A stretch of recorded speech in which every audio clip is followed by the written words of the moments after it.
for 12 years. We have a lot of sponsors, and our moderator will name the sponsors later throughout the forum. We are well, first of all, I want to say the Dallas Examiner does not endorse candidates. We firmly believe in informing our community of people who are running for office so that they are informed when they go to vote. And we do encourage people to vote. Our moderator for tonight, and she has been for several forums, is Jolie Robinson. Jolie has a passion for serving her Dallas community. Currently, she is the VP of Government Affairs and Public Policy at Dallas Area Habitat for Humanity. Previously, she served as the Community Engagement Manager for the Dallas Police Department. Jolie is also co-chair of the Dallas Truth, Racial Healing and Transformation Organization, and she volunteers as a court-sponsored special advocate with Dallas CASA. We could not have Monday Night Politics. I have two people who work very, very hard to make this happen. The first one is Christy Thomas. Christy has worked, she's behind the scenes, and she does all of the logistics and everything for Monday Night Politics, and has been doing that for about 8 years consecutively. The other person is Robin Jimenez. Robin is Vice President of Production and Editorial at the Dallas Examiner. And Robin, of course, is the one who gets us on Facebook Live and make sure we have a video that we put on our website at www.dallasexaminer.com so that people who can't join the forum tonight can see it later. Robin also assigns reporters to cover Monday Night Politics, and you will find articles in the Dallas Examiner print edition of Monday Night Politics, and also those stories are put on the website. So without any more ado, I want to introduce Jolie Robinson, our moderator tonight. Very proud of her. Thank you, Ms. Belt. Thank you, Christy. Thank you, Robin. The Dallas Examiner has been involved in Monday Night Politics for years. I had the opportunity to moderate a year or so ago, and it was a great special time. And again, we have lots of sponsors. I'm going to add them to the chat. It's important, that we highlight the amazing sponsors that make Monday Night Politics possible. And there are many. And so throughout the evening, I'm going to have a little plug and a little commercial that you'll hear me do that just thanks some of those folks. The NAACP Dallas chapter, for example, Dallas Alumni Chapter of Kappa Alpha Psi, the Dallas Association of Realtists, the Greater Dallas League of Young Professionals, thank you so much, the North Texas Cluster of the Links, KHVN, the Commish Radio Show, African American Museum. Dr. Harry Robinson has been a tremendous supporter over the years, and generally Monday Night Politics is held there. So be sure you go out and support and continue to support the African American Museum. And another sponsor is Theta Mu Sigma chapter of Phi Beta Sigma Fraternity Incorporated. Tonight, we're hearing from our District 7 or Place 7 candidates. All of these individuals are going to be vying for your vote. I try to watch the Q&A to see if there's any questions that come through. I have some questions that I've asked each of the weeks that we've had Monday Night Politics. A couple of dates to remember, right? I'm doing my commercial plug. As Ms. Molly Belt said, the Dallas Examiner, nor myself do we endorse any particular or specific candidate. We're just all about promoting civic engagement. A couple of dates to remember. Early voting starts Monday, April 19th. Add that to your calendar. Election Day is Saturday, May 1st. Add that to your calendar. And if you join us again next week, which I hope you do, you'll be able to hear from our Place 8 District 8 candidates. I'm going to have those that are here. We have in no particular order, it's just the order on my list: Adam Balzadua, James Turknet, Donald Parish, Kevin Felder, Walter Higgins, Tremonica Brown, and Marvin Crenshaw. Please bring your cameras up and you can remain on mute. Again, everyone, if you're just now joining us, tell your friends to log in so they can watch. They can live stream on Facebook. This video will be up afterwards so people can share. So Kevin Felder, if we could get your camera, Christy, if you don't mind helping, if necessary, to get that camera back up. And again, in no particular order, we have Adam Balzadua, James Turknet, Donald Parish, Kevin Felder, Walter Higgins, Trey Monica Brown, and Marvin Crenshaw. I'm just trying to be sure I have not missed any candidates that have come in after I did my little check. Candidates, it's wonderful to see each of you this evening. Thank you for throwing your hat into the ring. Civic engagement and service to your city is absolutely critical.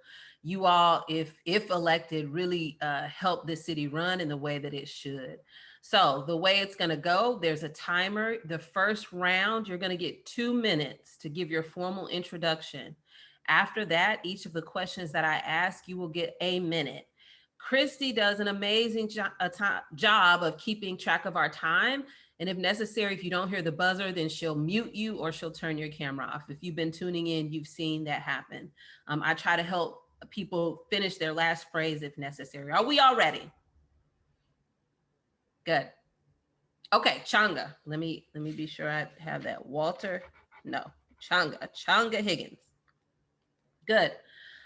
So let's get started. You have 2 minutes now to introduce yourself in no particular order, and I try to be fair when it goes. I go in all sorts of order and popcorn around. Marvin Crenshaw, 2 minutes for your introduction. Share any information that you would like to share. Be sure to take yourself off of mute.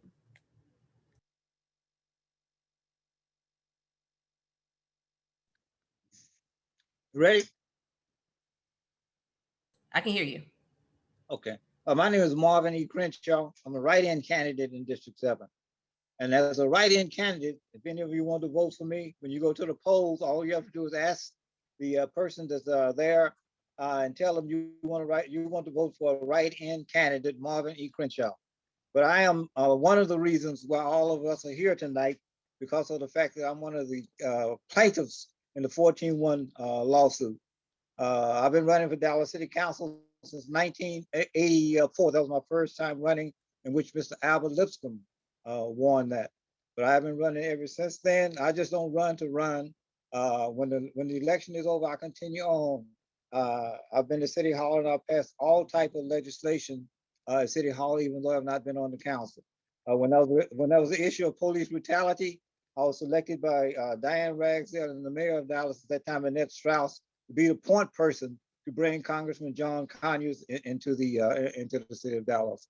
I also was one of the authors and fought for apartheid sanctions against apartheid in South Africa in the same way that I'm doing as far as sanctions against apartheid in apartheid Israel. But I'm always here.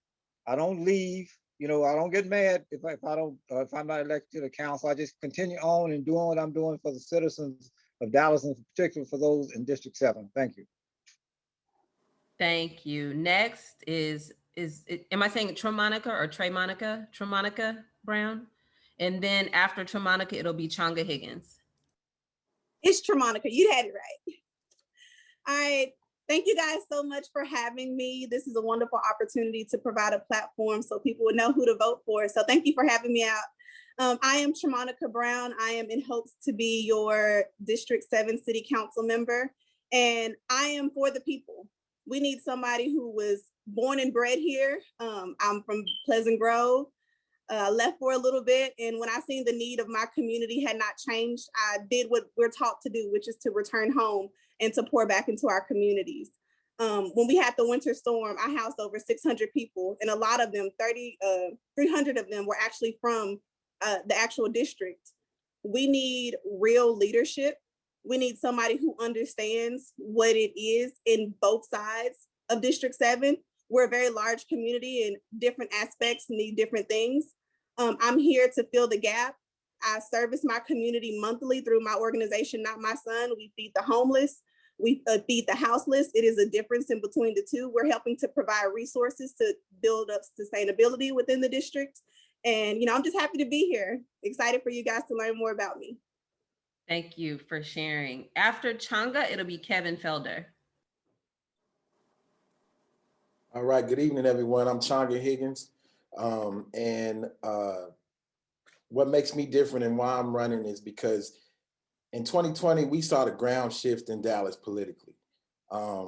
We saw people come out from all over the city demanding for reallocation of funds, demanding for more participatory budget and more of a say in how our city is run and being a stakeholder in how money is allocated in our city. And after overwhelming 100+ days of protest, we got nothing from our city leadership. And during that time, I realized that it's time for more than ever that for District 7, that the time is now for people who have real background in community organizing and activism to step forward and to become leadership down at City Hall. Why? Because the conversation needs to change. Right now, the conversation is focused around profits, it's focused around development, it's focused around city agendas and other political agendas. We need the conversation to be focused on the people. And the only way that's going to happen is to get people like myself who have a background of working in the community, working on the front lines and issues that matter the most to people in our community, to make that a reality so we can get change that we can really see and feel. We need someone who will fight for our community, who will speak truth to power and also call what's happening to many parts of our community, particularly in South Dallas Fair Park, criminal, because that's what it is, what's happening to our community, in environmental, economic, and all kind of different fronts that we're seeing. What has happened to our community historically is criminal. And so I've been working on these problems. I've dedicated the last 20 years to working on these in the community and trying to figure out how to solve these problems. And I'll continue that fight down at City Hall. Thank you. Just under the buzzer. After Kevin Felder, it'll be Donald Parish.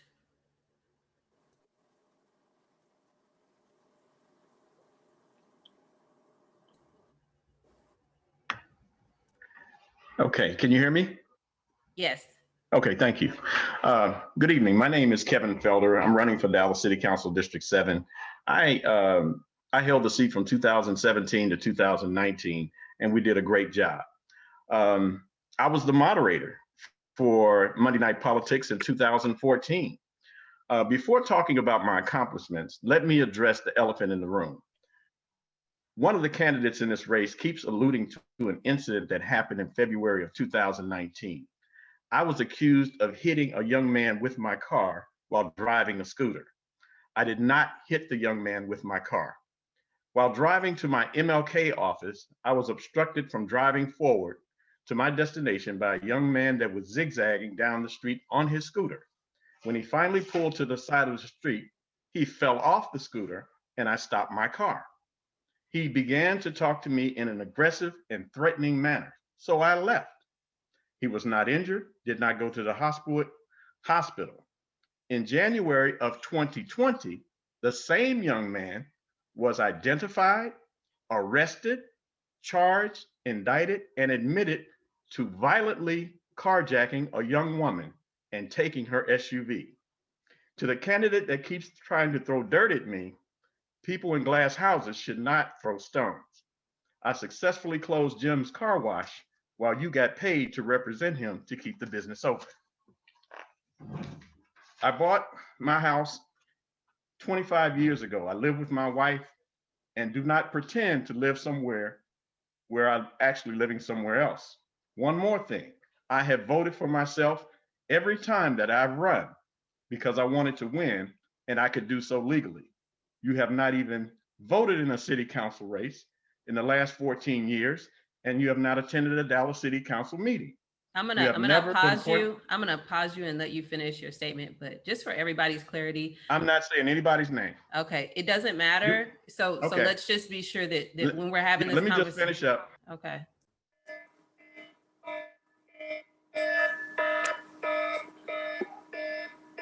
Okay, thank you, Christy. Got it.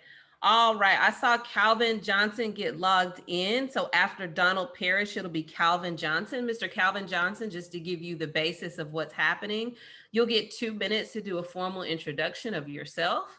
In that 2 minutes, you can say whatever it is that you would like to say about why you're running, whatever your introduction for those 2 minutes is yours.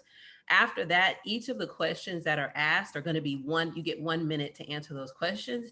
If you just heard the buzzer, Miss Christy Thomas keeps us all on track with the buzzer. I keep us on track moderating this whole moment. And so again, in the past, when I ask the questions, if people could remember to write them down so that it doesn't cut into the amount of time we can get all of our questions asked. Thank you for joining us this evening. Again, after Donald Parish, it'll be Calvin Johnson. All right, good evening. Can you hear me? Yes. Good evening. My name is Donald Parish, and I am running for Dallas City Council District 7. I am the very proud assistant pastor of True Lee Missionary Baptist Church. We are 111 years old. My grandfather pastored 55 years. My father is in year 29, and I have been his assistant now for 17 years. Through our church, we have Hope Restoration, which is our church's nonprofit, which we have done all the things that many nonprofits do in South Dallas to take care of the neighborhood. But one of the things I'm most proud of is our involvement in schools and our free summer camp that we've done now for 15 years. I've had the opportunity to help plan and run that summer camp. And as soon as COVID is over with, we will get back started completely free to any young person who comes. Many people know of me because of the work that we've done at Dade Middle School, which led to me starting a Steady Hand, which is a nonprofit. We focus on mentoring. We were the impetus behind the Breakfast with Dads event that went national, went global. And I thought that would be the extent of what I would do civically. I was asked and approved by the City Council to be the TIF board president for Zone 13, which is South Dallas. I'm on a bunch of boards, including African American Museum, some former Dallas policing boards under Chief Brown. And we look to make sure that our community, both sides of the district, get equal treatment, get the equity we deserve so that we can bring an end to the 253 murders. 144 of them were African Americans of last year. So I would appreciate your vote, and I look forward to a robust discussion this evening. Thank you.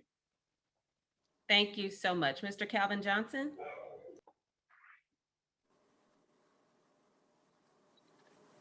Be sure you take yourself off of mute. Okay, can everybody hear me? Yes, sir. My name is Attorney Calvin D. Johnson. I'm a lifelong District 7 resident. I grew up here in the Turner Court and Dixon Circle neighborhoods. I went to the Law Magnet High School for the Public Services, Government and the Law. Went on to get a degree in political science and a law degree from St. Mary's University School of Law. Came back to District 7, opened my first law office on MLK Jr. Boulevard, and I've been running that office for the last 20 years. I've represented thousands of individuals in South Dallas, in the Pleasant Grove, and the District 7 area. I've also worked for a teachers union, a large organization, and I represented thousands of teachers. But my main thing is to try to bring District 7 some respectability. I also participated in a number of mentoring programs and community programs to try to help people in the community lift themselves up. I think we need some qualified representation downtown that's going to not embarrass us, not bring us negative attention. We got to focus on the things that are important, like reducing crime, like watching this gentrification that's happening, trying to revitalize the community, and then try to build a better relationship between this community and law enforcement. In addition to that, we have to help our seniors, and we really need to dig into the mentoring programs that are available or create additional mentoring programs for our youth, because the best thing we can do is try to keep people from getting in trouble and be an asset to the community instead of a distraction. So that's what I'm about. I just want to get some good common sense in District 7. I'm not going to cut police overtime. I'm going to try to make sure that we get some of this crime down so that we can protect our folks, protect our seniors, protect our young people, and really get down to try to help this community grow and be what we know it can be. It has a rich history all over District 7, and we want to make sure that people are protected and that people get the city services that they need to get, and that we actually make District 7 proud and represent this community in a great fashion. That's what I'm about. Thank you so much. Next, we'll have James and then Adam.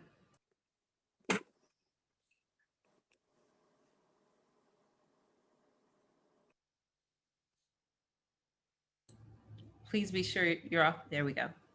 Hi, I'm James Turknett. I'm a United States Army veteran. I served 2 years. I worked as a supply sergeant, artillery sergeant, and platoon sergeant, drill sergeant. I bring leadership I feel like we're lacking in District 7. And I was a former therapist, youth pastor, senior pastor, and bishop for over 30 years in the District 7 area. And we have outreaches to the youth, to everyone. Single parents, I own 3 daycares in that area where we help single parents get jobs. We had a work program for a solution, helping people get a job. Also, I chaired the True Council Business Economic Network, where we train over 2,000 businesses in District 7, South Dallas, and in Pleasant Grove to get out and own their own business. And today, I am the precinct chairman, and I'm a licensed master power coach here in District 7, East Dallas, and I'm serving the people. Also, I chaired the Weed and Seed in the Bruton Terrace area, where I worked with Police Chief Shirley Gray and Ben Click. We weeded out crime, seeded in opportunity. We will bring these things. My program is called YES, and that simply is for young people, 35 and under. E is for economic development. S is for senior safety and security. And we want to pull the crime down. I've talked to the Dallas Police Association, and we want our kids not to be dead, our minorities especially. And we want to bring the police officers back into the schools to get acquainted with our children and our children with them. And they love this opportunity. Even the ISD police officers love it as well. We want to bring a plan in here that will help us decrease crime and bring an opportunity. I'm a leader, and I will bring that to District 7. My name is James Turknett. Thank you. Adam? Thank you. Good evening. My name is Adam Basil-Dew. I'm running for re-election for Dallas City Council District 7. I want to start by saying thank you to the Dallas Examiner and Jolie for moderating, and also for everything you've done for our city.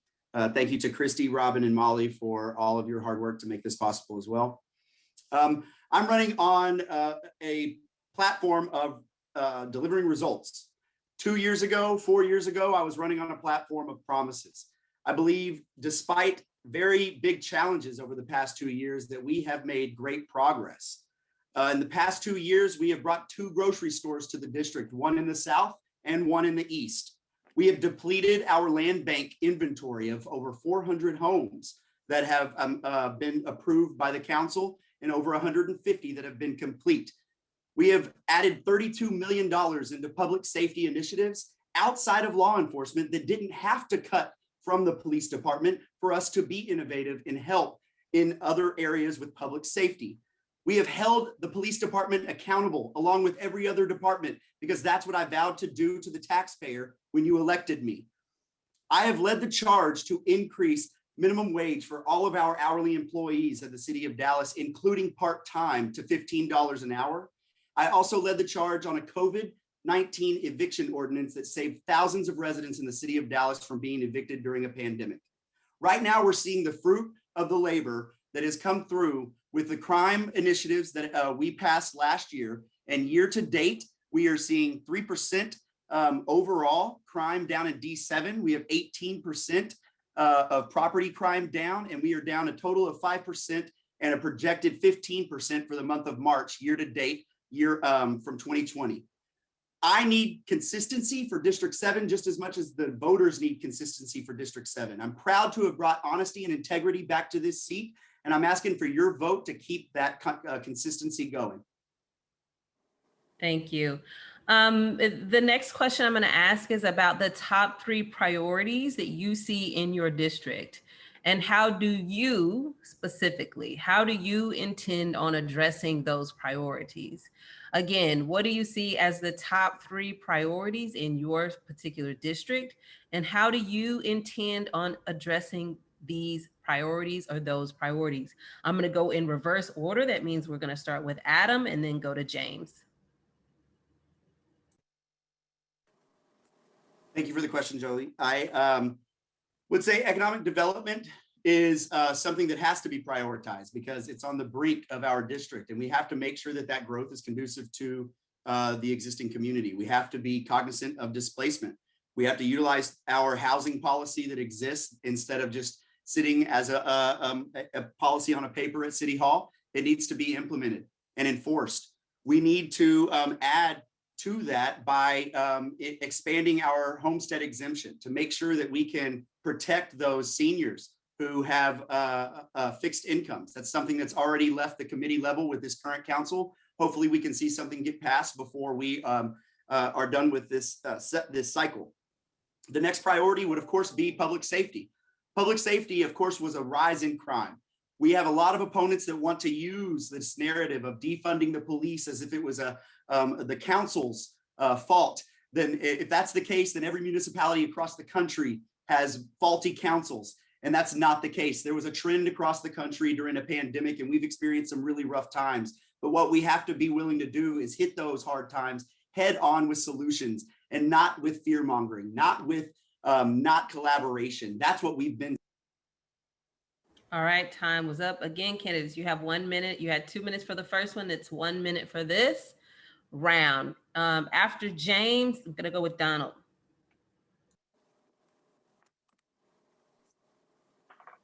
I again, yes, why yes, I will focus on this because our young people are having a problem being empowered. So we want to empower, strengthen them. A lot of them are homeless. We have a big homeless problem. We want to decrease that homelessness by getting there right now. Economic development, 2017, I went over a program in Joppy with 2 companies there, and we made a deal because we got money back in the Joppy area that was being taken or stolen from that area. And I asked them to come to the table and talk to that community.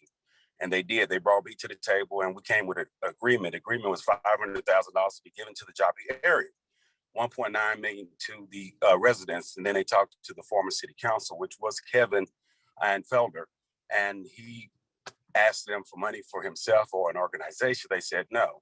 It was turned down, petitions were got, and it was taken off the table. They were bringing 50 companies here that were already approved by the Texas municipal government. So we had the deal brokered. We will bring jobs to the community as one of our problems, and seniors and safety and security. We need this, and we need not to defund the police. We need to retrain, and we need to get new police from our youth. That's why I want to go into school to get new police officers from our youth and get our youth in forum. All right, time was up. After Donald, it'll be Kevin. All right, thank you. My 3 priorities, and I have to be honest, District 7 has a lot. So narrowing down to 3 would be our zoning, which I think is making a pathway for gentrification. Secondly, we have a lot of illegal dumping and lack of code enforcement, or code enforcement that's done in a predatory manner in District 7. But I want to leave the balance of my time for crime. And while it may have been a trend, 144 African Americans murdered last year is not anything that a council member should just bat an eye at. 253 murders, 400 more violent crimes being committed in our city. We have got to get serious about working with and not try to use the plight of Black and brown people to cause and create a national platform for ourselves. So when we put ourselves in TV and in front of cameras and go hard in the wrong direction, the neighborhood responds. And I believe that's why we have so many people running for this seat, because the current representation we have has not taken our safety. All right, time is up. After Kevin, it'll be Calvin.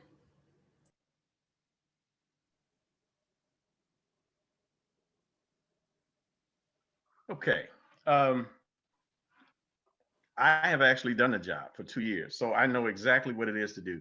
I can start this job on day 1. I don't have to have any sort of training to get it done. The three priorities. Number 1, it has to be public safety. As I knock on doors and the citizens tell me what they want and how they feel, East, South, North, and West, all in District 7, is consistent. They do not like the money that was taken away from overtime pay. So that's got to be number 1. So that's the first thing that I'm going to do, is restore the money. The second thing is they want more affordable housing. And so that is my background. I'm in the real estate business. Before I left the city council, I earmarked and allocated over $10 million for affordable housing. So if you go to Joppy, if you go to Pleasant Grove, and South Dallas, you will see those homes being built. In addition to that, there's a 250 unit housing subdivision being built near Buckner Terrace. All right, time was up. After Calvin, it'll be Chunga. Be sure to take yourself off of mute. Okay, my three priorities, I'll go with my first two and then my most important one last. Gentrification, trying to provide some tax breaks for our seniors and our legacy landowners, because there are a lot more expensive places being built next to their houses. And we want to be able to keep those seniors and those legacy landowners in their homes. The second thing is economic development. We've been redlined, especially down south and in some out east, and we can't get loans. We have a whole lot of accounts in these banks and they won't loan us any money. So I'm going to attack that. But the most important thing is reducing crime. Look, my brother worked up at the barbershop on Grand where Fred was killed. He was standing next to that man when he got shot. So my brother was standing next to a man who got killed. I'm waking up every single day and people are getting shot and people are getting killed. We have to work with law enforcement. We have to stop fighting each other. We need to figure out, with sitting down with them and sitting down with the rest of the community, how can we reduce our crime? And we got to build a partnership, because if we don't reduce our crime and work with public safety and make sure that we check public safety, we're going to continue to have these problems. That needs to be done in both directions. We need to work with the police, but we also need to make sure that they're treating our citizens properly. All right, that was time. After Calvin, I said Changa, and then after Changa is Tremonica. All right, so this is 1 minute. So first of all, I would say gentrification, right? I'm for revitalization without relocation. We need to first of all attack zoning and our discriminatory zoning, historically discriminatory zoning that's been happening in South Dallas and Fair Park and other parts of our community for far too long. We also need some relief for our elders and our folks who've been owning homes here in family homes and in the community, to make sure that they can keep their homes and we can maintain the social fabric of our community as much as possible, particularly in South Dallas Fair Park. Public safety is important, but public safety is not just about police. Public safety is about people feeling safe in their communities, that they got somewhere they can eat, get quality food, can get health care, can get services. If they're having a problem mentally, that they can get help. And what I propose is that we move this narrative past just putting more police on the street. Obviously, that's not solving the problems of the murder rate going up. We need to come up with some innovative solutions and stop having the same old ideas and trying to use the same. All right, thank you. After Tremonica, it's Marvin.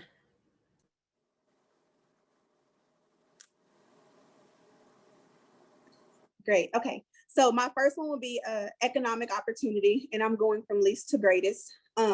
We need to do something about the property taxes that are over there.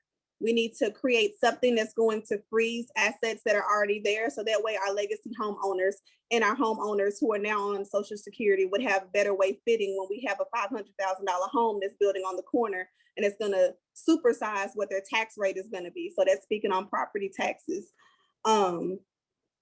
Public safety, I will say, it's very unbecoming for an incumbent to say that that was a trend. That was something where lives were at stake. And we need to dive deeper into public safety and to realize what those people were actually going and putting their lives on the line for. We need to create systems that are going to impact our communities, that'll bring back when we had, in touch with our community, with our police officers, versus no communication whatsoever. I've spoken to police officers that are on those beats that have told me that they're afraid of those kids because they don't know them, and that they're fearful of what they may do. And I know, if I don't know anything, I know that a fearful person will do the most harm. So we need to start creating barriers to where we're starting to have that narrative and that conversation within public safety, to build on what more resources that we can provide, like mental health, drug rehabilitation systems. And we also need to work. Okay, time. Marvin Crenshaw. Be sure to take yourself off mute. I'm going to do this, and I make no bones about it, is that I'm going to clean up corruption from elected officials and all others who come to serve our community. District 7, since its inception, has always been tainted with the whole thing about corruption. And I'm going to end that. We have no more corrupt council members, no more corrupt people on the boards. And also I'm going to deal with those police officers who do not respect citizens. I'm not going to hide from that. And sure, I understand what law enforcement is about, but I also understand that there's a certain percentage of police officers who think they can abuse citizens, and that will not be tolerated with Marvin Crenshaw as a city council person. And also one of the major problems is this: we must go back to some of the old things that we used to do, and that is organizing and educating the community about what the city council is all about. It's not just about a council person, it's about all those who we serve. And that's what I want to do, is clean up and move District 7 ahead like it was at one time. And just check my track record out. Just throw Marvin Crenshaw out there and you'll see. All right, time is up. Thank you. Short plug, if you're just tuning in or if you're watching on Facebook, you are here with us in this lovely group of individuals with the Dallas Examiner Monday Night Politics. Ms. Molly Belt has organized a tremendous, I guess, kind of engagement, if you will, so that you can get to learn the candidates that are vying for your vote. Tonight, we're listening to and we're talking to those that are running for Place 7 or District 7, if you will. We have a plethora of sponsors that help make this happen. Again, I'm going to put it in the chat so that everybody can see those names, because it is a long list. And then I'm going to say just a few for time's sake. The Dallas Black Chamber of Commerce has always been a wonderful supporter of the Dallas Examiner and Monday Night Politics. Alpha Sigma Lambda chapter of Alpha Phi Alpha Fraternity, that's another one of the sponsors that's out there and that has supported Monday Night Politics. The Dallas Alumni chapter of Delta Sigma Theta Sorority Incorporated, the Metropolitan Dallas chapter of Delta Sigma Theta Sorority Incorporated as well. So thank you for that support. My name is Jolie Angel Robinson, and you are, of course, joining us for Monday Night Politics. I'm going to dive into the question. And yes, everyone, I am kind of keeping my eye on the Q&As that I'm seeing come through. So thank you for sharing that. I've heard a couple of candidates mention both sides of the district, quote unquote. I heard it from a couple of candidates this evening, both sides of the district. Help people understand, what do you mean by that? What do your fellow candidates mean by that? And then how do you go and serve? I'm assuming it has to do with diversity of your district. Then how do you serve the diversity that lives within your district? I'm going to go in a hodgepodge collection so that I'm giving everybody equal chance to be first or last or next. I'm going to start with Donald Parish, and then I'm going to go Kevin Felder. Okay, great. I think the way that you manage a district that is as diverse as District 7 is by being accountable, having a servant leader type mentality. That is my background. If you call me, I'm going to answer. So when you hear both sides, the South Dallas side of our district feels like our current council member is extremely unresponsive to neighborhood leaders, to organizations. When I was TIF board president, I attempted to meet with you, Adam, 4 times, face to face. You promised us that we were going to meet. We never met. And so it's that lack of attention. But as I walk and talk to people on the other side of the district, so to speak, they have access to Adam. So it's the politics of this whole thing, which is why I think many people are getting into this race, because we want to see true equity, and every citizen of Dallas should get the same level of access to their city council member when it comes to issues that directly impact their life. Thank you for that. After Kevin, I'm going to go Changa. As the past council person, I actually experienced both sides. You're talking about north of 30 and south of 30. The people north of 30 are very, they're more affluent.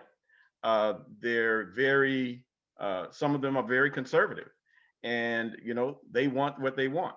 So when I was in office, let me just say this: I had the unique opportunity of passing the bond, and prior to me, other council members prior to me would give other areas, the north side, more bond money than the other.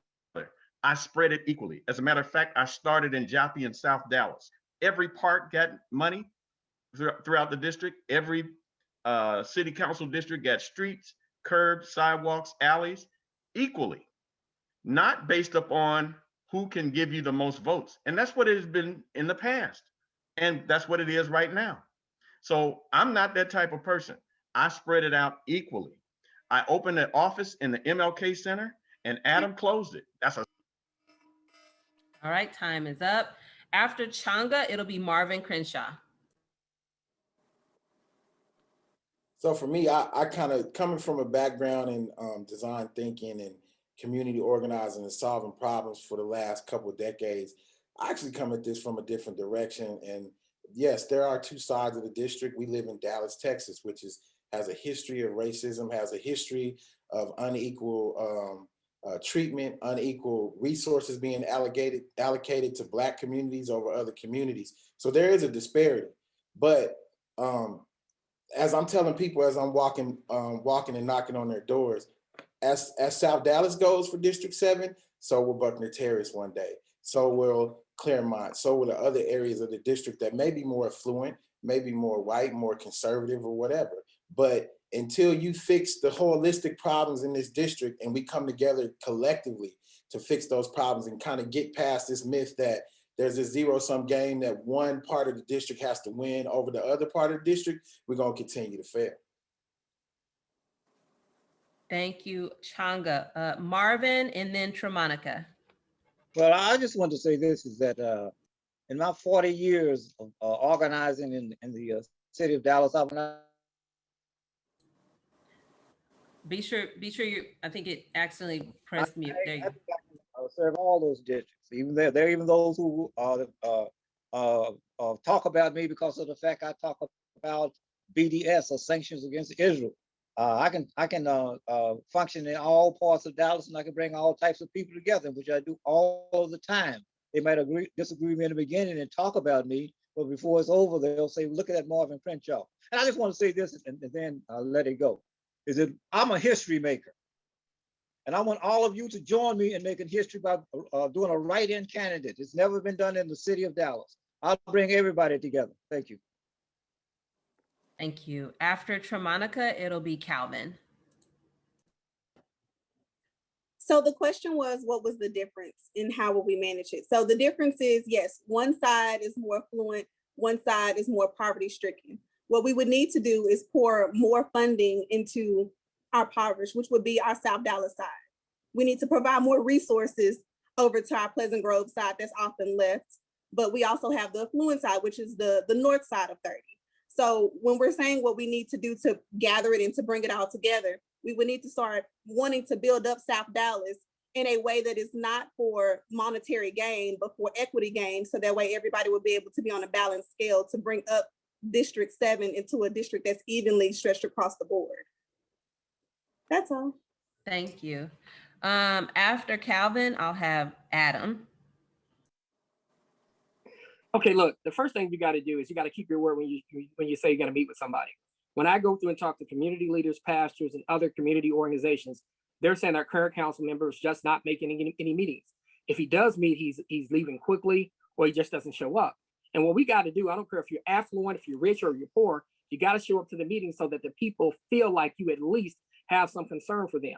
We have to treat the entire district with the same level of respect to begin with. Then we can figure out what part needs what and try to make sure that that part gets that. But the first thing we got to do is treat each part of the district, from Joplin to South Dallas to Buckner Terrace to Parkdale Longview, equally. If you treat those parts equally, everybody will respect you as a leader, and everybody will respect what you're trying to do as a council member for the district as a whole. I'm going to meet with people who ask for a meeting. I'm going to show up and I'm going to stay. I'm not going to do a flyby. That's what I'm talking about. Thank you. After Adam, it'll be James. Thank you. So the difference, just as mentioned, of course, is that there's more fluency on the eastern part of the district.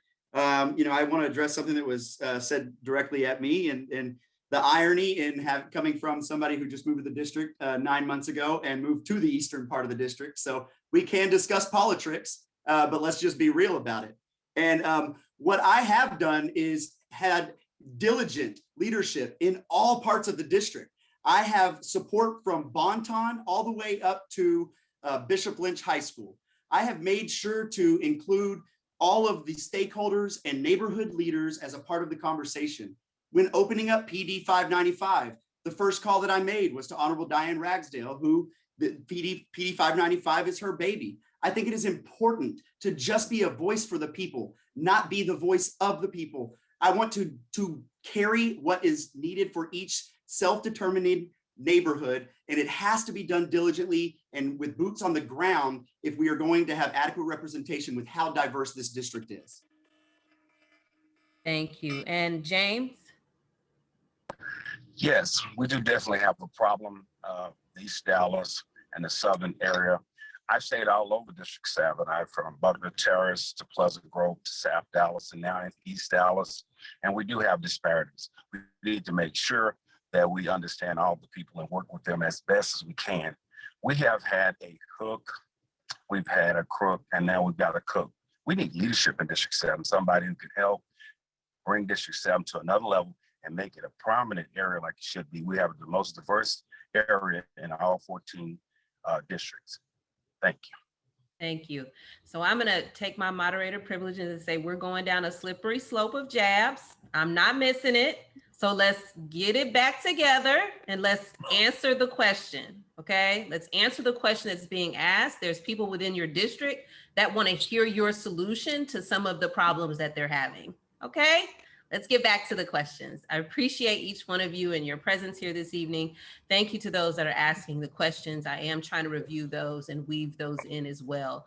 One of the questions kind of deals with more quality of life, right? Some quality of life things or what they consider quality of life. An individual talks about they lived in a certain part within your district for over 9 years.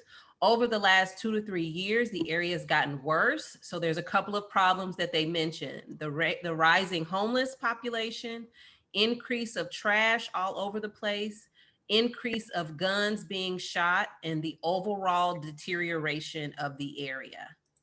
I hope everybody got that, right? So one more time.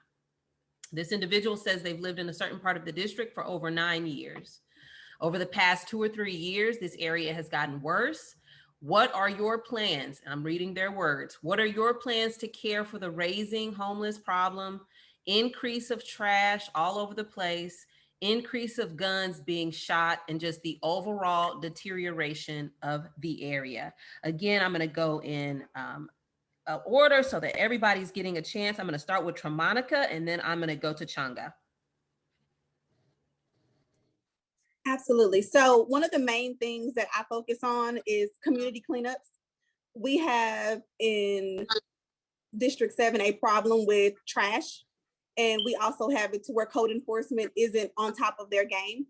In that district, we also have where they drop off dogs and where it's just a place to litter. So it has gotten worse, but it's also going to take somebody at city council that's going to hold code enforcement to their guns about actually coming to pick up the trash that people actually take time to volunteer to pick up or at least coordinate with them. That's going to be something that'll help pick up that trash. Now, as far as crime rate, that we need to just go in and develop more mentorship programs with these boys. I know some other people that sit around this forum right now are actually trying to do that, to engage with these young men in the community so that way we can take them back and hopefully get them to lay those guns down. But that's going to take time and effort with us as a community. Thank you. Changa, and then Calvin. So everything that the question mentioned are outputs to systemic problems. So when we talk about homelessness, that's directly related to the city of Dallas's historically racist affordable housing policy, right? When we talk about the guns and shootings going on, look, we can't keep policing our way and throwing handcuffs out of solving these problems. This is the main reason why we had activists and organizing people all last summer saying that we need to do something besides throwing money out of the police department to solve these problems. You cannot fix systemic problems with police and with handcuffs. So to solve those problems, we got to get at some of these systemic issues. We got to reallocate funds to some systemic issues and some services and programs that can start to change these outcomes, or we're going to be talking this same thing 2 years from now. Thank you, Changa. After Kevin, after Calvin, it'll be Kevin. Well, the first thing we had to do on homelessness is identify where they're homeless. I work with a number of the judges at the courthouse and the DA, and I understand the programs that are available and how you can apply those programs. The other thing is dumping and code enforcement. I had a client basically flip her car over because coming off the bridge from Joppy over to South Dallas, what happened was somebody had put a mattress in a drain and it caused a puddle, and she literally flipped her car over, could have died. So we got to start working with code enforcement all over the city to make sure that doesn't happen. But the most important thing we got to do is what I do already. I mentor kids at Ring of Hope Boxing, and we did a supply drive for Joseph J. Rose. But at Ring of Hope Boxing, we just sent 3 boxers to nationals, 2 males and 1 female. And what we do is we teach them life skills. We get them involved in sports and boxing. We bring and we talk to them 3 to 4 times a week. That way we can watch what they're doing, talk to them about life, and talk about their future decisions. We got to start with our young so that when they get older, they are positive influences in the community. They don't commit crimes, and we can start doing some things for them to help them make a good life for themselves instead of being in trouble, and start providing for the community and providing for their families. So mentorship is what I do. Okay, thank you. After Kevin, it'll be Adam. So again, I served as a city council person, and when I did serve as city council person, I actually went under the bridge and met with homeless people and talked with them and had lunch with them. You've got to understand who they are. There are people under the bridge that have degrees. You have prostitutes, you have ex-offenders, you have so many people. You have to understand what it is. Their situation is very tentative. They can get out of homelessness. They just need a hand up, not a hand out. You have to have someone that has compassion for them and understand they need wraparound services. With regard to children, I've been a mentor for the African American Academic Bowl, sponsored at UTD every year for schools all over the district. And that's 8 years running. I've been a tutor at Truett Elementary School with Reading Partners. As far as trash is concerned, my understanding of knocking on the doors, the council member has not addressed homelessness and the trash, period. I knock on the doors every day and I get the same answer from the people. And so I'm boots on the ground. I gave 50 town hall meetings when I was on the council, 50. That's unprecedented. And we got. All right, time. After Adam, it'll be James. Thank you. So homelessness, honestly, is a multifaceted issue right now. We have a housing first model that I believe will only address a part of it. We have to be more serious and aggressive to allocate more money during our budget cycle. Currently, we have less than 1% of a problem that grows 10% year over year. And we need to get more serious if we're going to address it aggressively. The trash everywhere. I was one of the signers of an amendment that led the charge to bring a $1 million new department devoted to illegal dumping that was a part of an equity initiative specific to the southern sector of Dallas, that we can have more resources addressed to exactly what we've been discussing tonight. As far as guns being shot randomly, that's a very hard thing for law enforcement to have to hone down on. And I have to tell you that is an answer people don't like to hear, but you have to call 911 in order for our NPOs to hone down a perimeter of where these are occurring most so that they know where to respond to and where to address. That's time. Yeah, time is up. I think I said James. I'm sorry. I'm trying to keep track of who I have not and have said. I'm going to go James. If I didn't, I'm saying it now. James and then Donald. All right. Thank you so much. Yes, we definitely have to be aware. We hear a lot about trash and not being picked up, especially over in Pleasant Grove and in South Dallas areas. These areas are very dispariting, and it's sad, and we have to take care of this as a city council. And we hear a lot of gunshots. Unfortunately, I'm not attacking, but there are those that stand in the gated communities, don't understand what regular people just living in District 7 are going through. It's a challenge out here, and we need this crime pulled down so we can bring in businesses and bring new residents. Without this crime being pulled down, we can't do it. Right now, we're doing cleanup over in South Dallas on MOK. We started with South Dallas first, MOK because Martin Luther King's name is on it. Colonial, we're cleaning up that area where our office is down there. And now we're moving also to Pleasant Grove, and we started over there and some in East Dallas. But we have jobs, and we are partnering with the Green Program to bring in opportunities so we can recycle things and bring jobs in for our people who are homeless, who are out there. Thank you. Donald and then Marvin. Okay. I think the answer is a both and strategy. I have been actively engaged in long-term solutions. For over 21 years, I've been a part of the Youth Expect and Success Program, which is a paid life skill and SAT program. We actually pay the young people to come. We house that there at MLK, and we have 30 kids right now in college. For over 20 years, I've also done free college tours for kids from Skyline, Lincoln, Madison, took all the fifth graders from Dunbar to tour SMU, took 250 of the eighth graders 2 years ago to tour the University of Texas. We've done that documented since 2000, and we've been recognized for the work. So that's the long-term work. In the short term, just simply being accountable when a neighbor brings an issue up and says, hey, this is illegal dumping is happening here, using the bully pulpit of the city council office is what is necessary in order to make sure each neighbor feels respected, no matter what side of the district they are. Thank you. Marvin? Be sure you take yourself off mute. I said, I've lived among the homeless. I was out there for about 2 or 3 months. And I got to know a lot of good people out there. I got to know a lot of veterans who have served this country for 26, 27 years, who've been in every war since the 60s that we had in this country. And they have a lot of problems. And a city council person is not going to be able to do it by themselves. You got to have organizations of people who want to get out and do things like you, same thing you're talking about, like you did during the storm and the pandemic and all this kind of stuff. We have to do that 24/7. We have to do it 24/7. But the first thing I'm going to do is I'm going to show that the citizens of Dallas that I love them. I love them. I love them, all the things they're going through. And I'm going to demand as a city manager, come up with something to give each citizens of Dallas a stimulus check. They're doing it all over the country, San Francisco, Houston, Waco, other than Dallas, because of the fact that we don't have people who are going to stand up and talk for the citizens of this city. People out here are hurting. Talk about something for the citizens. And all of the things you were doing about feeding people, that was wonderful. That was good. But you have to do it 24/7. And I want you to join me, whether I'm on the council or I'm not on the council, and talking about giving the citizens of Dallas a stimulus check, and also protecting the First Amendment rights of citizens in the city. Thank you. Thank you.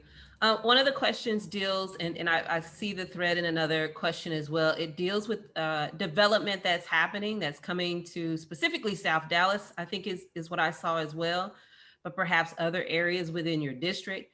What are some of the strategies that you would recommend to prevent displacement, to kind of stave off the ugly side of gentrification? So development is happening within your district. We see it. It's been brewing for a few years. What other strategies that you would recommend to prevent displacement, the ugly side of gentrification and development that often happens in different parts of our city? This time, I am going to go with Adam first and then James. Thank you for the question. I would say that this is why I'm such a proponent of neighborhood self-determination, especially with such a vast district, a vastly diverse district that we have. It's important to make sure and speak to the stakeholders and speak to the leaders of the neighborhoods that this particular development will impact. There have been multiple cases while I've been on council that I have led the charge to not approve, and even some with prejudice specific to it not being the correct zoning that the neighborhood like to see for their area. You cannot allow for the development to take control of what the neighborhood's future is. You have to allow for any type of zoning opportunity to be when all of the power is given to the people in that neighborhood to control what that looks like. That is what I intend to continue to do, especially as this comes through. And then especially with any economic incentives, that gives us leverage to make sure that we can provide jobs inside of our community and provide opportunity inside of our community instead of that. All right, time was up. After James, I'm gonna go to Marvin. Be sure to take yourself off mute. Yes, we will continue. Program I'm working with, they have housed 6 affordable housing in the South Dallas area. We will look as city council to work with our constituents and bring more people to the southern sector and take a look at all these groups that are out there bringing in gentrification. One of our former city councils on the line has bought up a lot of land in South Dallas area with other groups. We would make sure that some of these problems that are causing people to be moved out of District 7 stop, so we can begin to bring people into the District 7. We need rooftops that bring in taxes and opportunities. If we use tax abatements to bring businesses in, we'll do so. All right, thank you. After Marvin, it'll be Chunga. Please take yourself off mute.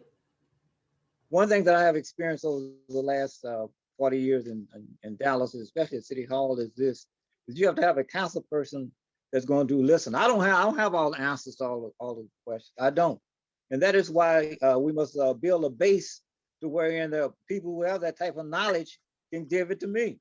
I mean, I don't have all the answers. Only thing I know about it, we have to organize our people and educate our people. We have to do that.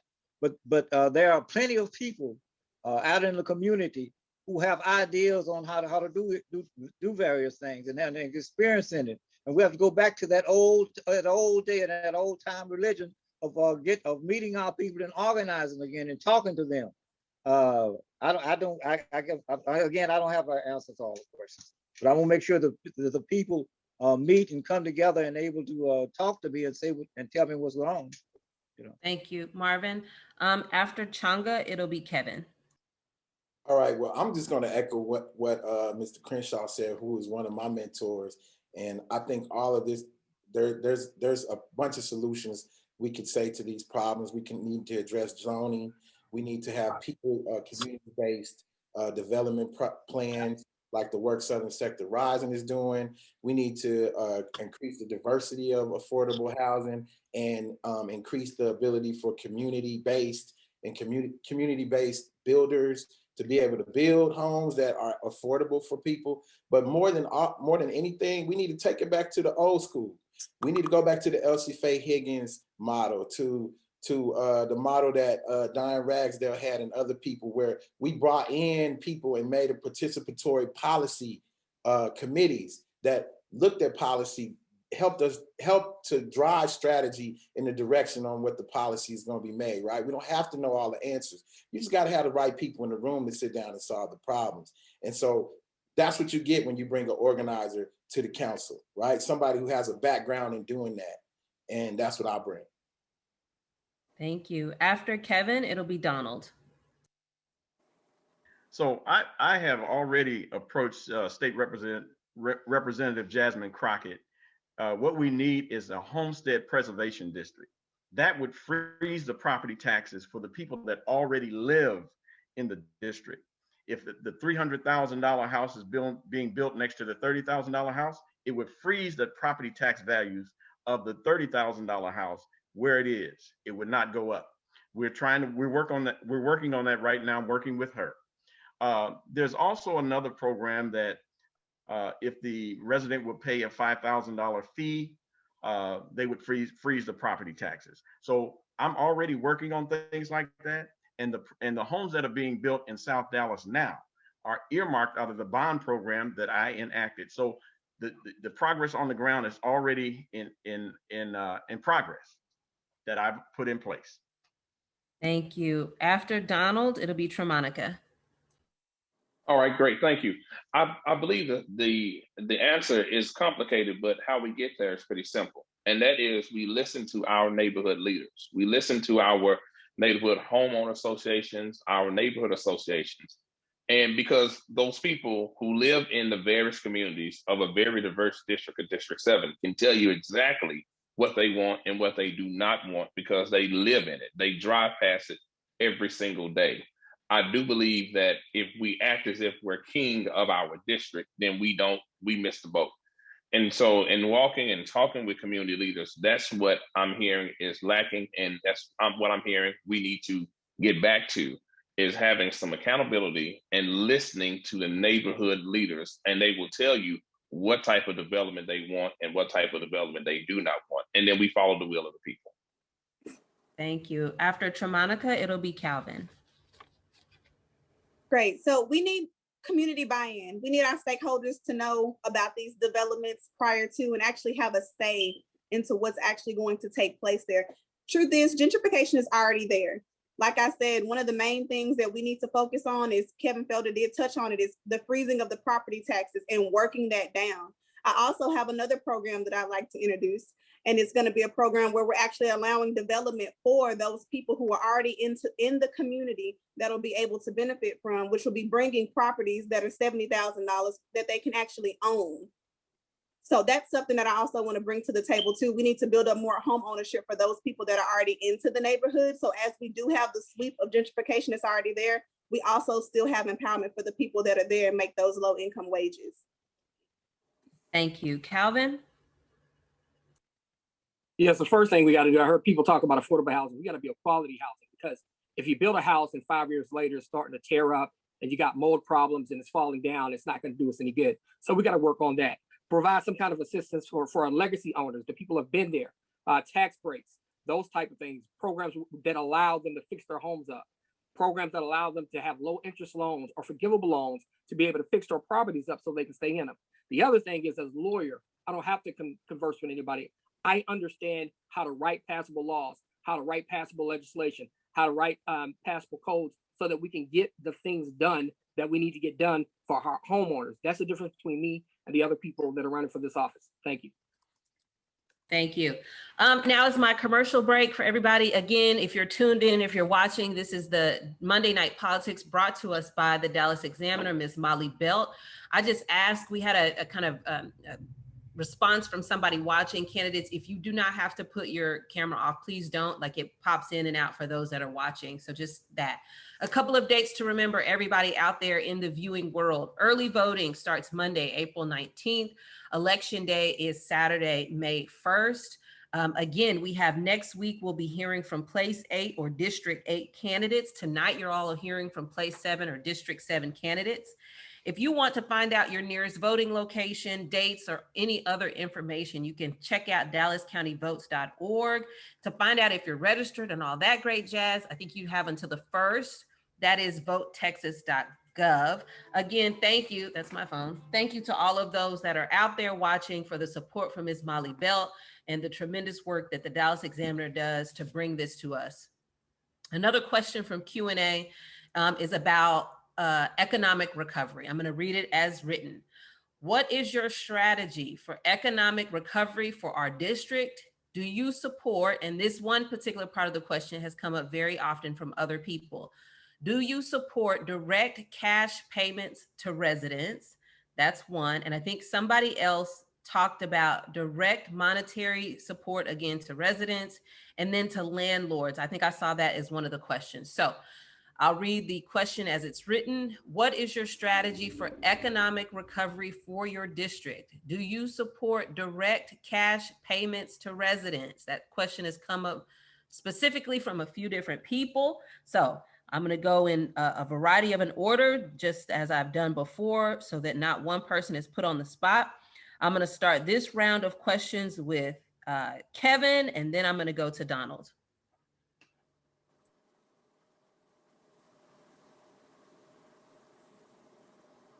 Okay, so I would definitely consider it. It depends on the budget. We have to look at the budget. We cannot ignore the budget. We're coming into a shortfall.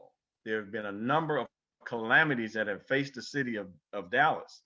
We've had COVID-19, we've had the freeze, just a number of things. We have to make sure we understand that there's a finite number of dollars that the city council has to work with.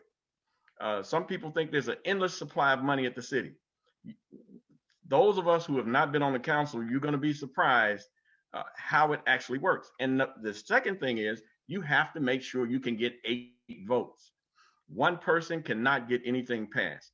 And someone mentioned that, being a lawyer, you could do this, that, and the other. Again, you have to make sure it gets passed. You cannot just think that you can do everything on your own. You're going to have to work with other council members, build a coalition, and then you can get things done. You can't do it on your own. So I would consider it. I know it's needed. I know that the people in dire straits. All right. And I would Thank- work on that. Yes, I Thank would you. consider it. After Donald, I'm going to go with Calvin. Okay, so let me take the second part of the question first, and that is, I believe it's time that the State Fair and Fair Park become a good neighbor to District 7. Again, being the former chair of the TIF board, and we only had $50,000 that was allocated to us to try to attract business, and we all know that's not enough to even attract a family with no children to move into the area. And so I think that it's time for us to look at the contract between State Fair and the city, especially now since we have new management, and see how we can siphon off a percentage of that to go to 75215, 75210 in particular, so that we can produce the type of economic development that we need. As far as direct payment to citizens, I'm all for anything that can be proven to help our citizens. We have to figure out exactly what that will look like and to make sure the city will not be defrauded in the process. But I do believe, again, it's time for the State Fair and Fair Park to be a good citizen to the surrounding community. Thank you. Just under the buzzer. After Calvin, it'll be James. Well, I think I would consider cash payments to individuals, but I think the smarter way to do is because we lack resources in our city. So if you try to pay everybody some money, how is that going to go? What is that money going to be used for? Why don't we be smart? Why don't we put that money in some entrepreneurial programs? We know a lot of businesses that went under during the pandemic. Why don't we try to help people start their businesses? Why don't we provide stipends, grants, and low interest loans to people who want to start those businesses? That way, those businesses can create more money for the district. They can create a better tax break, and more importantly, they can create a better life, a quality of life for the people that live in the district. If they're running their own business, you don't have to give them anything because they're already making money. Let's create opportunities where people can go out and make money as opposed to giving them a check one time. Let's create an opportunity to get these businesses back started, because coming out of this pandemic, there was a stat that says over 40% of certain businesses have went under. So why don't we try to get those businesses started back up? And why don't we assist and let the city be a partner with us in starting people's businesses back up so that we can get this entrepreneurship up and that we can have people in a position to take care of themselves. Thank you. After James, it'll be Chunga. Yes, I would definitely consider cash. I would take a look at that, obviously, and other opportunities from private entities like businesses, because I'm aware that there are private businesses up north that are interested in paying reparations. That's something that we can look at, but we would have to make sure that it will be finalized through the city council. And other opportunities. HUD has a program that's helping. I've found out a lot about it, helping people with the houses through the CBG fund, and also pay rental assistance. We need some transparency so everyone in our district will understand how to get use and access to these funds. So that's what I would do to ensure. Thank you, James. After Chunga, it'll be Adam. So I do think that cash payments to citizens would be something that I would be interested in. I mean, of course, there are budgetary constraints around that, but I think we need to take it even a step further. And, you know, there are several organizations out here right now who have been doing a lot of great work in the community during the pandemic and during the winter storm. You know, Texas Organizing Projects has demands that they've laid out, which is cash assistance, which we just talked about, hotel vouchers. People are still hurting. People are still hurting. People are still in drastic situations from the storm. We were just in front of City Hall talking about this today. A rent moratorium, increasing rental assistance without systemic barriers that we see with rental assistance. $5 million in mutual aid groups to groups like that got out here during the winter storm and actually worked and on behalf of the people when the city failed them, like Tremonica's organization and others like TOP and the Harvest Project, fixing home repairs and holding landlords accountable to fixing damages, and a special meeting about storm recovery. Thank you. After Adam, it'll be Tremonica. Thank you. So the answer to your question is yes on both. I would support them. I think it's really important for anyone coming into this seat to understand that balancing this budget, almost $4 billion budget, is the most important task that any of us is tasked with on this council. And it is a balanced budget. The federal government's the only branch of government that does not have to balance a budget. And so the next round of federal money is where the direct cash payments would have to come from. I want to address that there was something mentioned about being a shortfall. Because of the CARES Act last year, we were able to come in at even. We did not experience a shortfall last year. I am hopeful that we will have the same with the increase in appraised values and the increase in projection of sales tax revenue. We're actually at a forecast of $46 million over what we projected. We will have to look at how we can best invest that. And yes, we do need to protect our landlords as well. There are plenty of people where that is their small business, that is their lifeline for their families' well-being as well. So the pandemic has hit every level, and we have to be cognizant and equitable on. All right, thank you. After Tremonica, it'll be Marvin. So I absolutely agree that we definitely need to give cash payments. I was the leader when it came to making sure that people were housed during the Texas winter storm crisis. And I worked alongside with a lot of different organizations to try to get people housed and start working on plumbing. But what I do also know is that the city was given $1 million, and it did not go to those people who were actually out there doing the groundwork. So we definitely need more transparency in order to build that up, because the organizations that were on the ground making that happen and doing that work did not receive any governmental funding from them. So we do have the money and it can be done. We just need to figure out where is it going to, because it filters down to these nonprofits. The question is, who are the nonprofits? So we need to stop that politics and money laundering that we have going on up there. So that way we know that we're actually being taken care of, so we can take care of our citizens. We need to be more for our people and not over profit. Thank you, Monica. Marvin?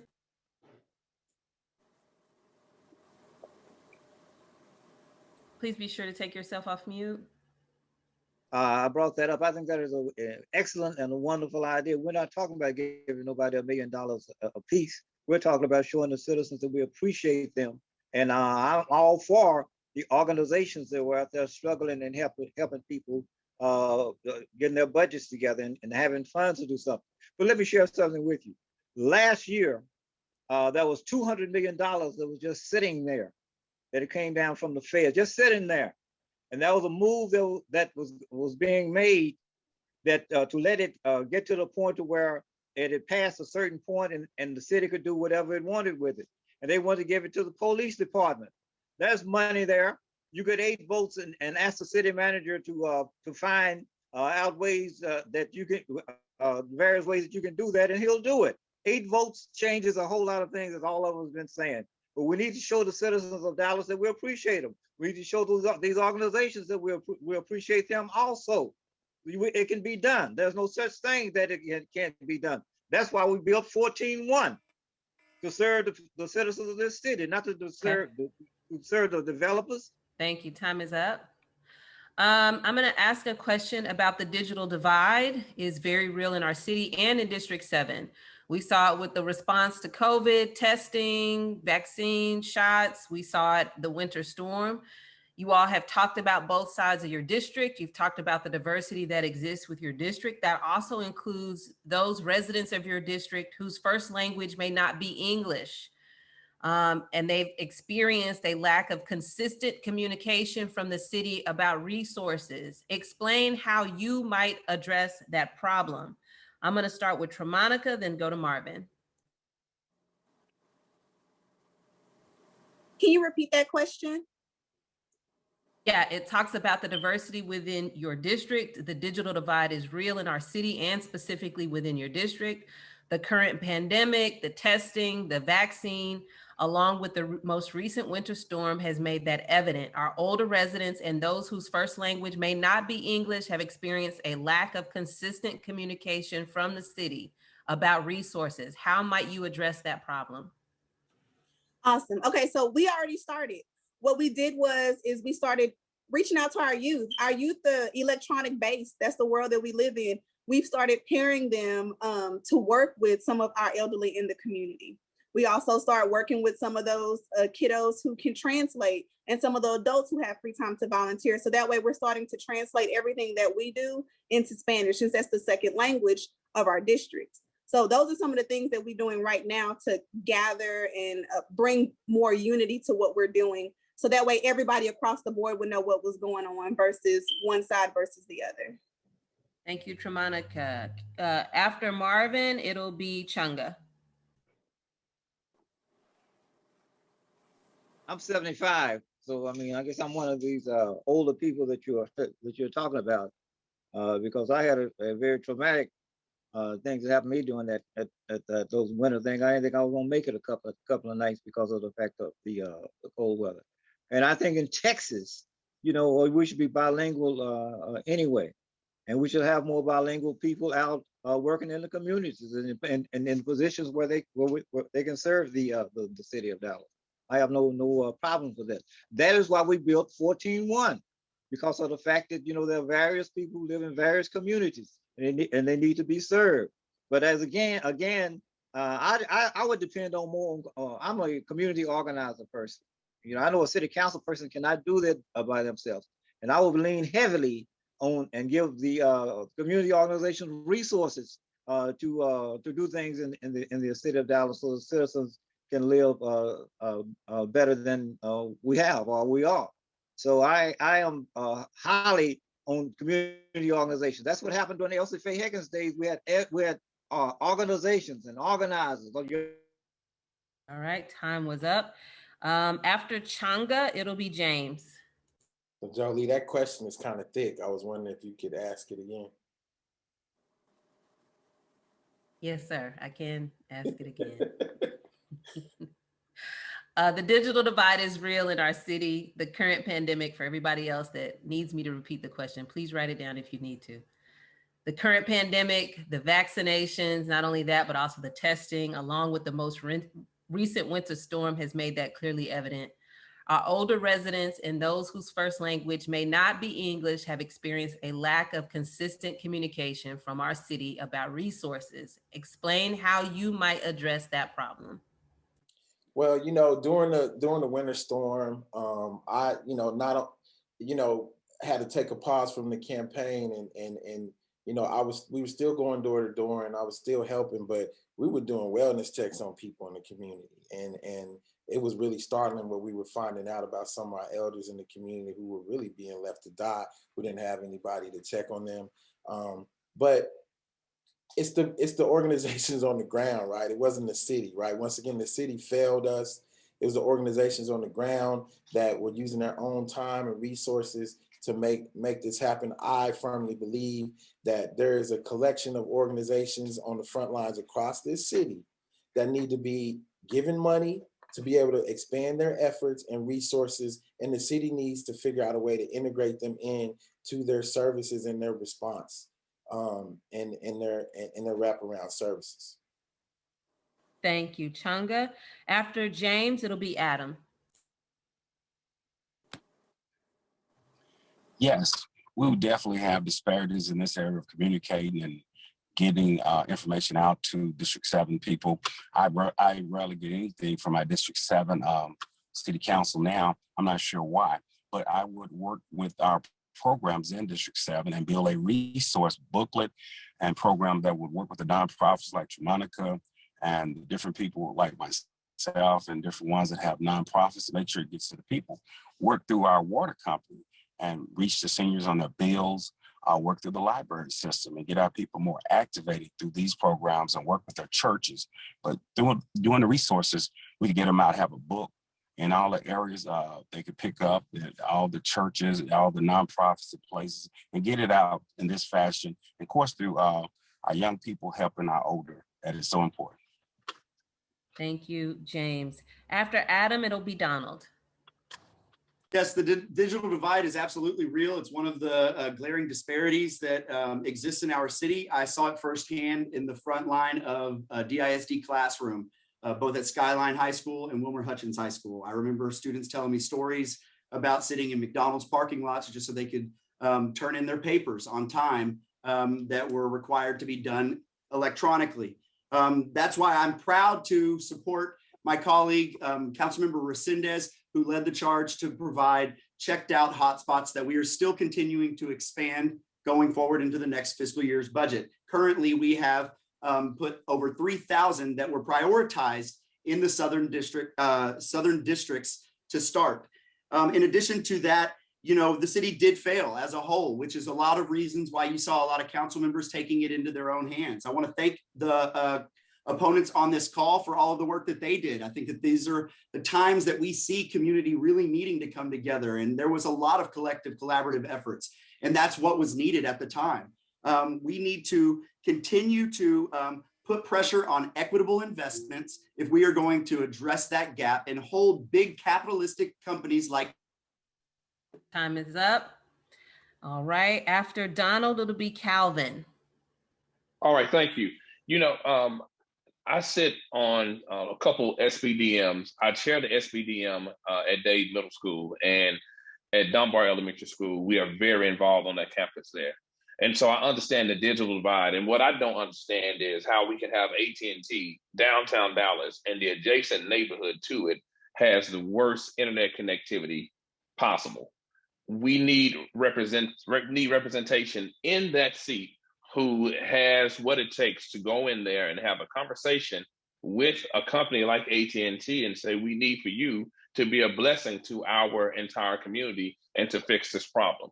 As far as making sure that we are taking care of all of our citizens, regardless of the language that they speak, I believe that speaks to one's ability to work with anybody and willingness to get out in the community and not have an ivory tower mentality, but one that is community focused and is willing to do the hard work of meeting people, listening to their needs and responding to their direct needs.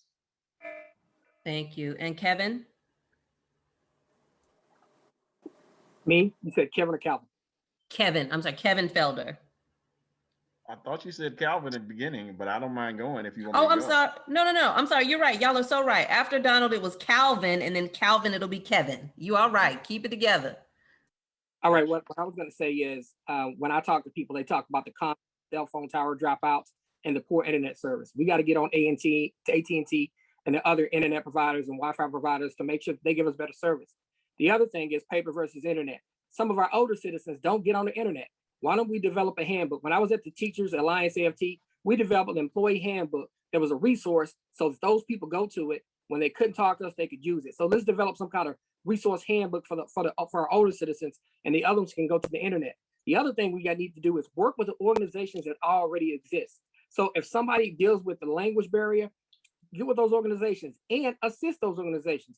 And if people are dealing with young people or older people, get with those two different types of organizations and work with those organizations. If Tremonica needs some resources, if Changa needs some resources, if Mr. Parish needs some resources, figure out how we can work with our organizations that they already work with so that we can pull this web together so that it can work uniquely and in the best interest for our citizens. We got to be better about coordinating, connecting those organizations.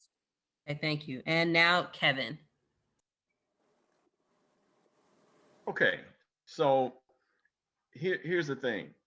When I was on council, I worked with Angela Ross. She's the government affairs person for AT&T. You have to understand that AT&T is a global concern. And so a lot of congressmen and congresswomen receive contributions from AT&T, and you're blocked from getting where you need to go. So let's be real about this. I was on Angela Ross all the time, and it didn't work because when it finally got up to Washington, D.C., I'm just going to be real, Eddie Bernice Johnson wouldn't do anything. Leave it right there. To the extent of the English Spanish language divide, we have LULAC. Have a good relationship with LULAC. LULAC can assist the city in helping to build that language barrier divide. As far as the nonprofits, I do want to also echo that I saw a lot of the nonprofits doing a yeoman's job of getting out there and helping people. I did it on my own. I went and found family. All right, that was time. In the chat box, as we have about 30 more minutes, but in the chat box, I'm saying a huge thank you once again to our many, many sponsors that make Monday Night Politics possible. The tremendous support that we've had from organizations like St. Luke, the African American Museum, the Commish Radio Show, KHVN, Theta Mu, Sigma chapter of Phi Beta Sigma Fraternity Incorporated, the Greater Dallas League of Young Professionals, Iota Pi Theta Fraternity Inc., Omicron Mu Omega chapter of Alpha Kappa Alpha Sorority, and so many others. Thank you again for joining us. If you tuned in, we're getting straight to the questions now that we have been for the past hour and a half. You all, thank you for hanging with us. This really is an awesome opportunity for people to hear the platform that you have. And if Jolie gets on her soapbox, civic engagement at the local level is absolutely critical. Most of the pain that you feel, each and every one of you, it's about those things that your city council members have control over, they have input on. And so this is absolutely important that we take part in this moment. This was a question that was emailed to the Dallas Examiner prior to this, and it talks about our Parks and Rec system. I hope everybody has a pen out. We're ready. Our Parks and Rec system doesn't always get the necessary support and funding throughout all 14 council districts. Some residents feel that their particular district is often left behind in upgrades and amenities.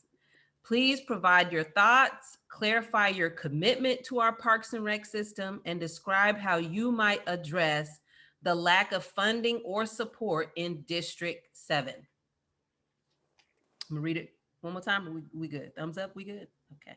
It's about the Parks and Rec system. Thank you. How might you address the lack of funding or support in your district? Some people feel that they're left behind in upgrades and amenities in your district. I have my list out of and put a number to it. I'm going to start with Changa and then go to Calvin. Look, that's something that our community, particularly in the southern sector, have been addressing for a long time.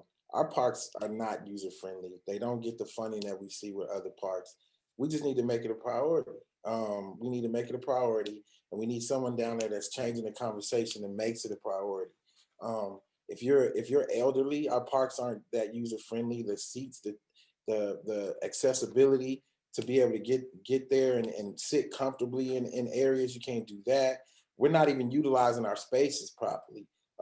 We could do a lot more with of allowing community gardens and other kind of innovative spaces that we've seen in other parts of the city and around the country that we could be doing in our neighborhoods as well.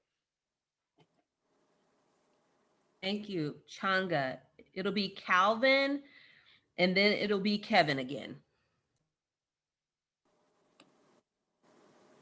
I think we have to create more hours, the right hours, and more programs. We got to get the hours right.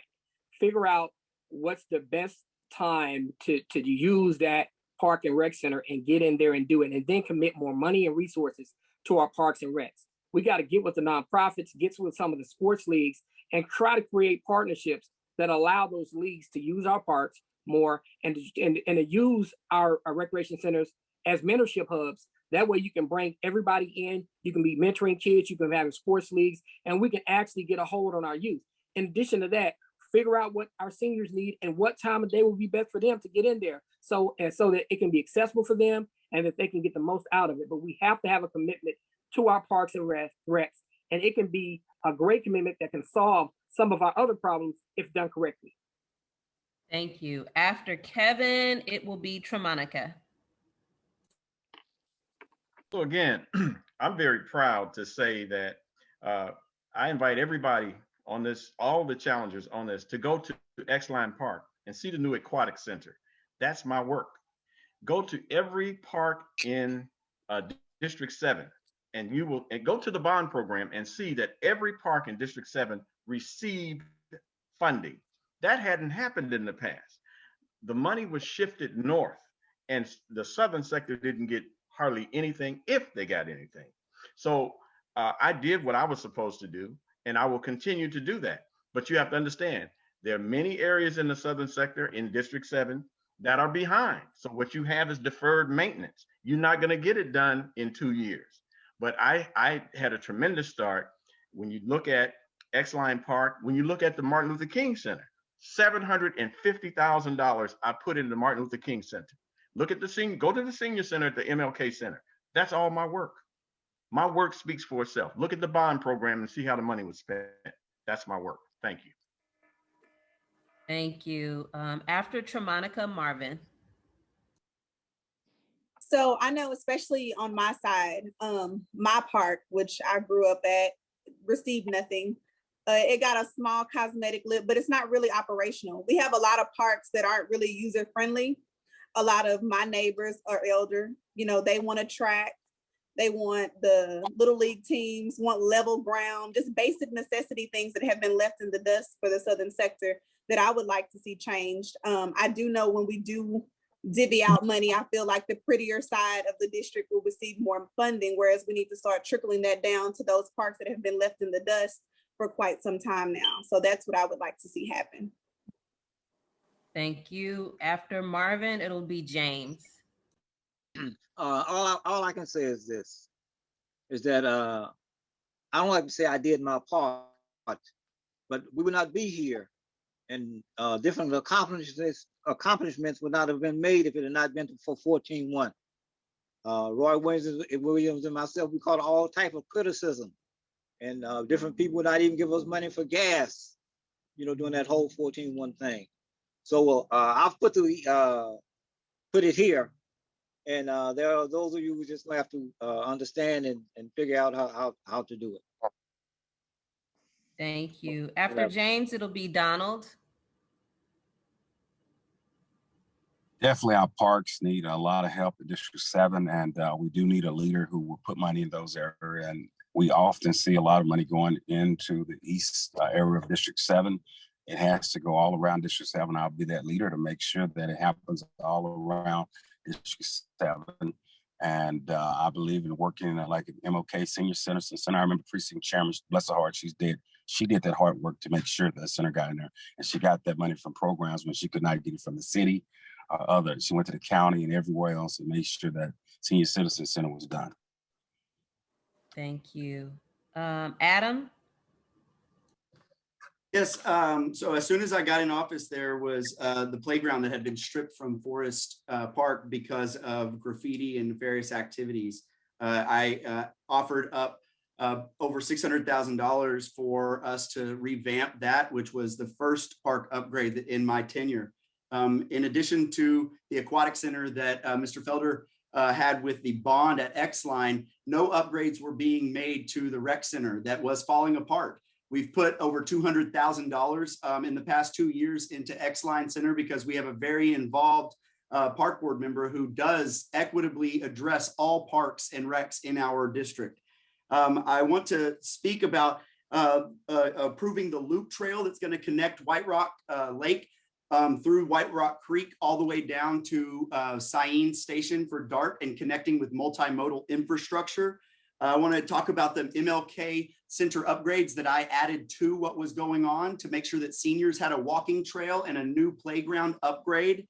And we have to make sure that with economic deals that we work in getting green space added to our city. Time's up.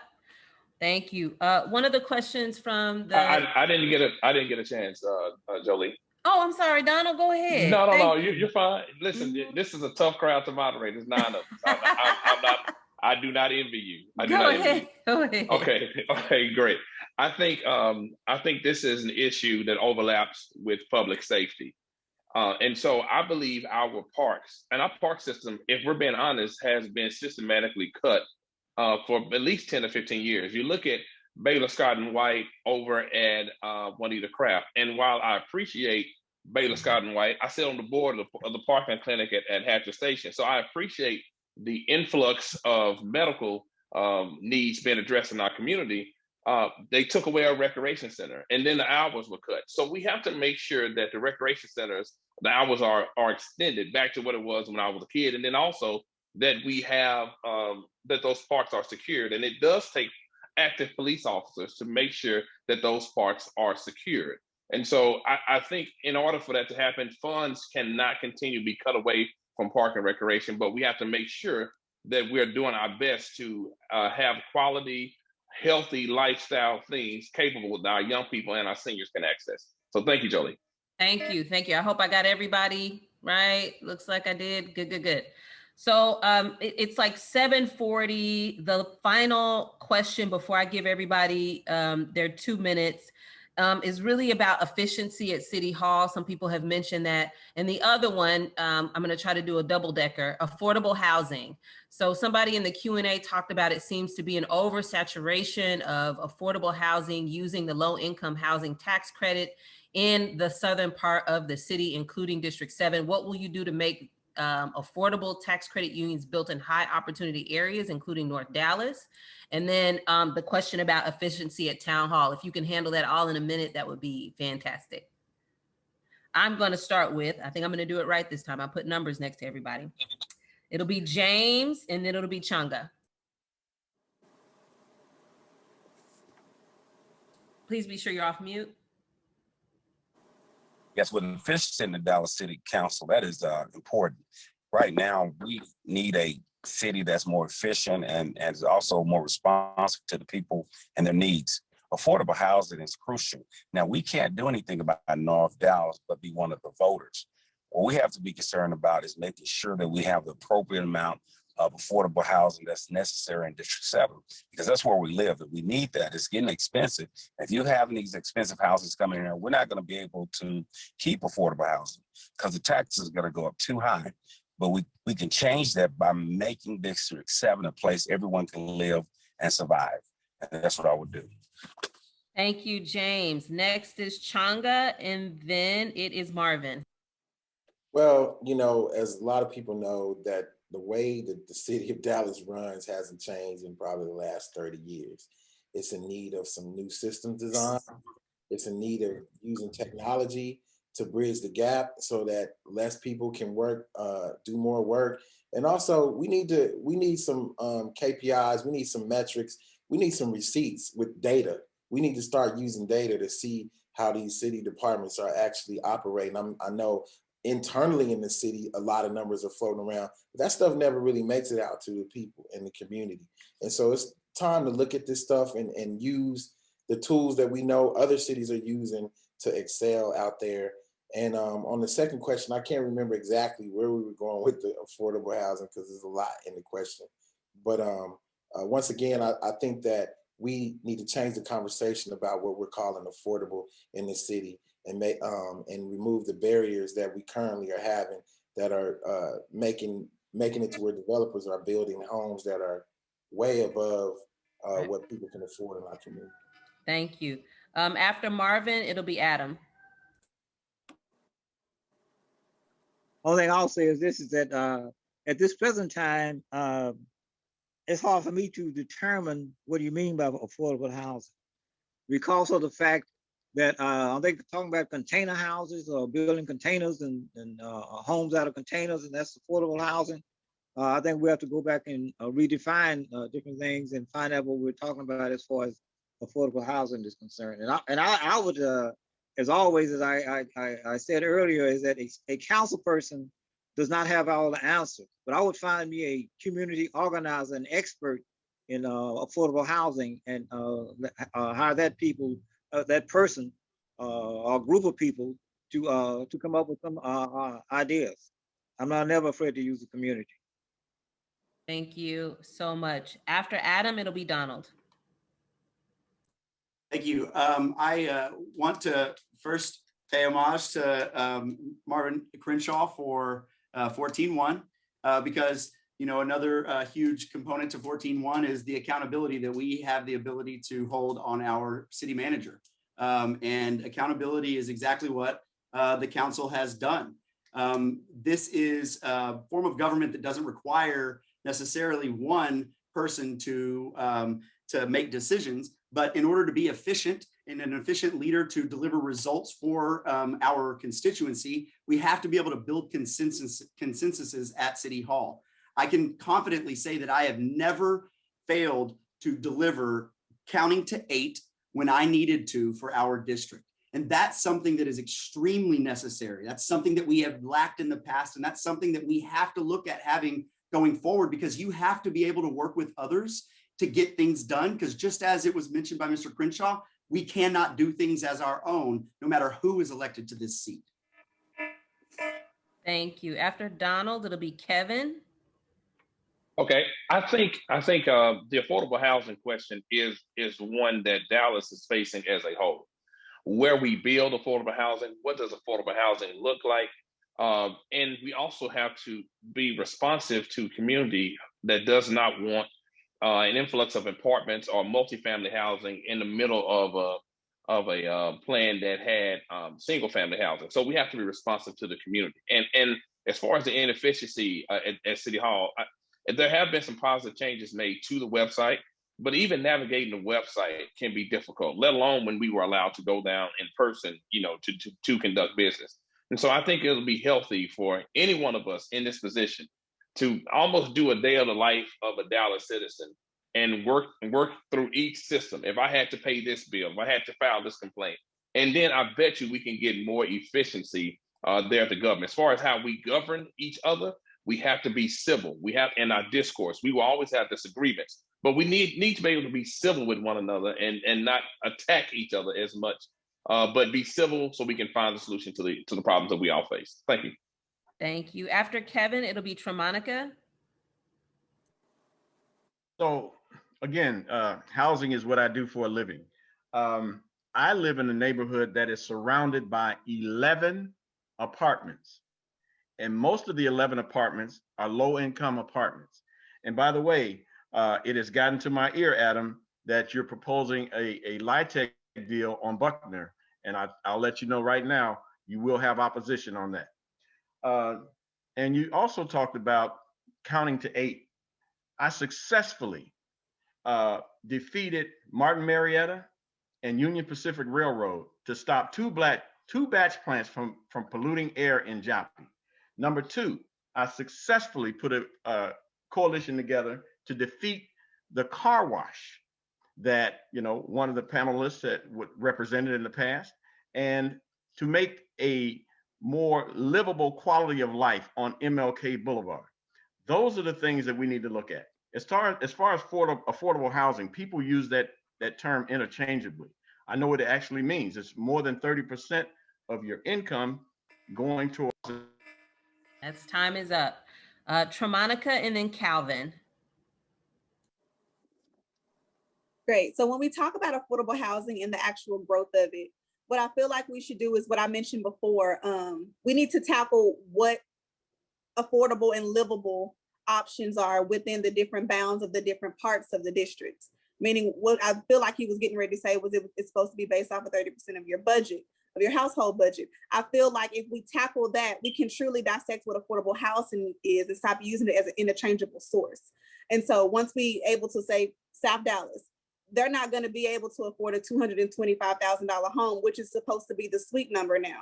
We need to go down to something that's more affordable for that sector, which would be $70,000. And that's building home ownership. Now we don't have to worry about the influx of apartments being put up because we're establishing equity and giving them a chance to own something.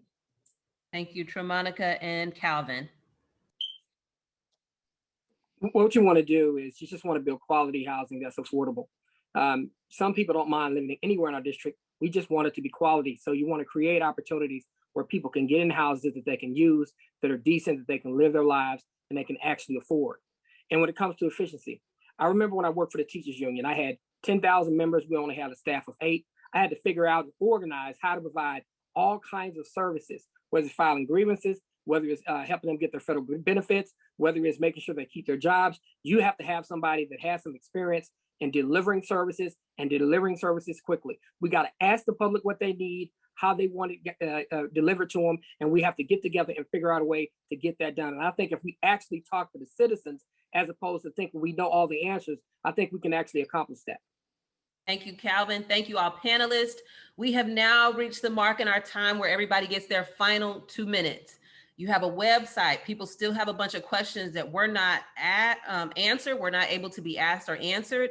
Please provide that. If you have a way people can ask you these questions that they have follow-up for as well. Remember, everybody, Critically, local elections is critical for your everyday life. We feel those pain points intimately. DallasCountyVotes.org to find your nearest voting locations and all of those dates I provided earlier.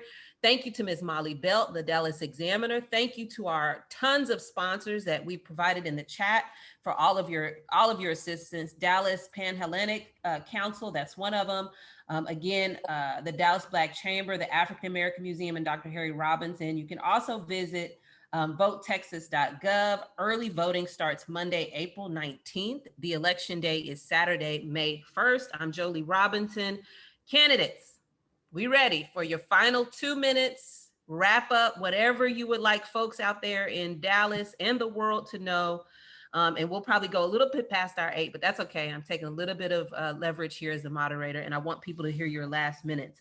I'm just gonna go up from my list so that I'm not having to do any fancy math here. I'm going to start with Marvin and then Tremonica.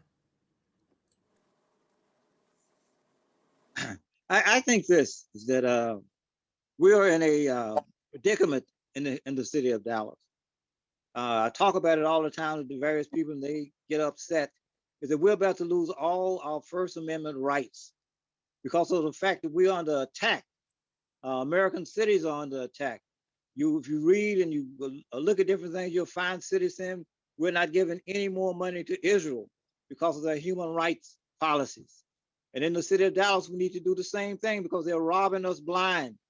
And they're talking about if we criticize Israel, they can take us to court and send us to jail and different things. We're losing our First Amendment rights. And we need to stand up and fight.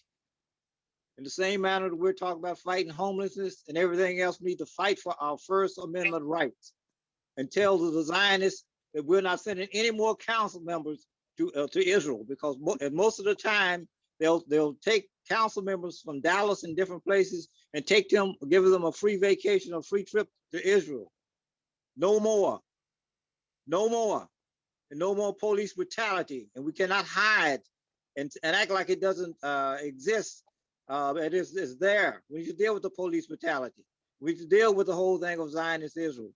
And we need to start supporting and building our communities again and take control of our lives. The struggle continues. Thank you. Thank you. After Tremonica, it'll be Changa. Well, first of all, thank you so much for having me on. It's been quite a pleasure being on here with everybody. I want to remind everybody that within everybody that's running, we need to make sure that we have somebody that's going to fight for the community after the race is over. It is a plethora of us here, and we need to make sure that we're going to have somebody that is going to establish community. We need somebody that's going to actually be for the people.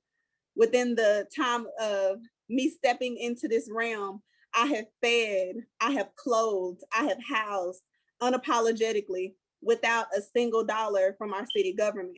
I've managed to make no money, some money, in quite a bit of time. We've spent close to $300,000, I want to say, on hotel rental assistance without receiving any funding. You show me somebody else that can do that. Imagine what I would do if I was actually in the seat. We need somebody that's going to stand up and be for the people at all times. And that means, yes, sometimes we have to take politics out of it. And we need somebody that's going to be able to come up to the forefront, that's going to be able to speak with us, that can also still count to 8 at the same time, because that I can do. And I want to make sure that I let you guys know I am number 4 on the ballot, and I'm number 1 in the community, and I plan to be number 1 in your heart. So if you guys want to have another open forum with me, I am going to be hosting one on Friday. It'll be Ask Tremonica. I hope to see you guys there. You can get on any of my social media pages. It's Tremonica for the People on Instagram, Twitter, and Facebook. And thank you so much for having me. Thank you. After Changa, it'll be Calvin. So thank you, Jolie and Examiner and Mr. and Mrs. Belt, for having this forum every year, every election. I just like to say, you know, our leadership is right now is disconnected from the people. When you walk around South Dallas, when you walk around Buckner Terrace, when you walk in my neighborhood, across the district, people feel disconnected from the current leadership. The time is up for people with the same old solutions that haven't been working to these problems. It's time for innovation. It's time for courage. It's time for someone to lead that isn't afraid to speak to these issues that are systemic issues and talk about fighting them in a way that speaks to innovation. It's time for someone who understands the history, the pain, the struggles, and the context and the cries from the community in South Dallas Fair Park that can come up with real solutions. We need a unifier. We need someone who's a collaborator and someone who can bring people together from across the district and sit down and solve problems with them. I have been doing that for the last 2 decades, and I've been able to accomplish it without being a city council person and without being able to count to 8. So if you're looking for someone who won't sell out, who won't change his tune when a check is waved in his face, who makes his own money, has his own business, doesn't need even the city's paycheck, and somebody who's going to fight for the future of South Dallas and for our district, then vote for me. I'm number 5 on the ballot, Changa Higgins. Thank you, Changa. After Calvin, it'll be Kevin. Okay, the first thing I want to say is I want to serve you. I just want to serve you. I'm a son of this community. I became a lawyer coming out of 2 of its roughest neighborhoods. 19 years ago, I started a business with $1,500 on MLK Junior Boulevard. In November, it'll mark my 20th year in business, all off of $1,500 because of this community. They came, they used me, they used my services, all kind of businesses, different people use my services, and they came and supported me. And I just want to give back to this community. I want to use my education experience and business experience to bring some solutions to the Dallas City Council. I will use my relationships with the courts, the community organizations, and the district attorney's office to try to figure out how we can develop a better relationship with the police department. However, I also have represented over the last 20 years more than 3,000 people protecting their legal rights. I mean, every single day, people put their lives in my hands. So I understand that. What I want to do is just serve you. We need to get people down there that run their own businesses, which I've done for the last 20 years. I don't need anybody's money. I'm not in real estate. I want to make sure that I serve you. I'm not going to make deals that hurt the community because I can make a deal on the back end. I'm doing this out of my own pocket because I feel like this community needs great leadership. And being the son of this community, being raised in this community, being brought up in this community, and being supported by this community is why I am running to represent you. I will serve you, and I will serve you with honor. And I will always have my door open to the entire district, not just north, not just south, not just east, but the entire district. And I will always make the meetings, and I will always respond to you, and I will always do my best to make you proud. Thank you. CalvinDesign.com. And I also will be releasing a video next Saturday, Easter Saturday, called Son of the Community. You can go on and find out more about me and my journey, and as well as my platform. Next Saturday, Calvin D. Johnson, Son of the Community. Thank you. Kevin and then Donald. First of all, I have lived in this same district for 25 years. I didn't move into the district to run. I've been engaged in this district for 25 years. I founded my homeowners association where I live. You know, I'm the only candidate here tonight that's ready to start on day one. I've done the job. Check the bond program. See how the money was allocated when I was there. Every part of the district received money. With regard to what I did and what I can do, look at Joppy. There were 2 giants that were trying to impose batch plants on Joppy. I was featured on Dismantle and Disrupt with Soledad O'Brien just last month. They sought me out because of the work that I've done. My work has manifested itself throughout the district. While I was in office, I opened the satellite office for the first time in the MLK Center, and Adam closed it. I was there every Thursday from 9 to 5. I wanted to meet the people. I met the people. I got the Dallas Symphony Orchestra to come to the MLK Center and train the kids on how to play instruments. And then they gave them the instruments. That's my work. I earmarked bond money for X-Line Park to have an aquatic center. I earmarked $250,000 to upgrade the South Dallas Cultural Center. I earmarked $50 million to upgrade all the buildings in Fair Park. I allocated several $1 million for road construction, sidewalks, curbs, gutters from South Dallas, Pleasant Grove, Joppy, Buckner Terrace. I did my work. Finally, I brought Thomas Jefferson's Slavery at Monticello to the African American Museum. 80,000 people saw that exhibition. I convinced T.D. Jakes to be the co-chair of that exhibition. I had economic impact. Time is up. Donald and then James. Okay, thank you. I want to say thank you to the Dallas Examiner for caring enough about our community to do this hard work. People don't realize how difficult this is.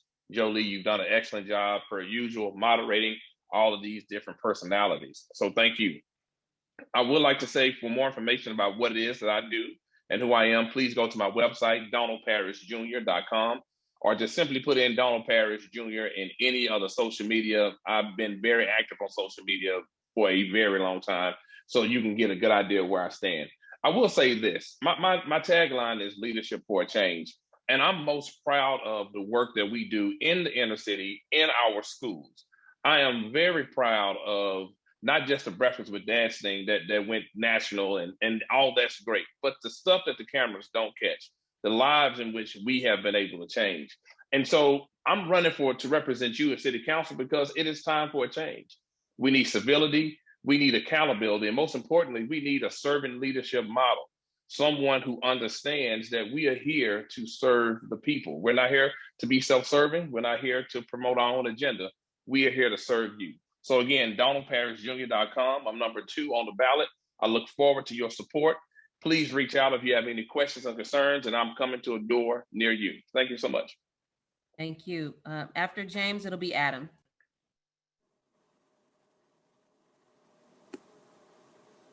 Please take yourself off mute. Yes, I love serving District 7. Our organization has served over 30 years in District 7. And we have owned a shelter for people that were homeless, a 100-bed shelter, over 3 daycare centers. And we have given millions of dollars back into the people's lives, training them, feeding them about business and training them about going to work for Workforce Solution out of our pocket. And we would do even greater as a city council. Many of them have left District 7, they're no longer there, but now they are great people in our community. Some on BET, some are pastors and leaders, and some that gotten out of jail. Now they are doing great things and opportunities, and they're surviving. I want to be your Dallas City Council so I can help or be a voice for the people, so the people that are down can come up. If I could come up, I know you can. I'm going to work for you. You can go to yesforjames.org and check me out, and check me out on social media at James Turknett. Let's get in there. Let's get the running. I have the experience. I want to work in Joppy. We talked to those companies in Joppy, and the batch plant that they were going to put there had no more fumes than a Burger King. Unfortunately, our city council turned it down. 50 companies, including Gap, was coming to 45 and down through 10 that would have bought a lot of jobs. Let's bring these opportunities to the people and stop hindering our district and get those people that are about money out and those people with the old out. This is James Turnick. Let's take over District 7 and give it back to the people. Thank you. Adam? Yes, thank you again to the Dallas Examiner, and thank you, Jolie, for an excellent time tonight. I am Adam Basil-Dua, running for re-election, and I am asking for your vote and support. I am fortunate enough to afford to have this as my full-time career. I don't have another job that's going to take away from that time. I don't have a nonprofit that's going to take away from that time. I give 100% of my time to the district, and that's what this district needs and deserves. That's because of the beautiful and successful wife that I have that gives me that opportunity. I want to thank her for that. I also want to say that tonight we've had a lot of complaining, but very little solutions.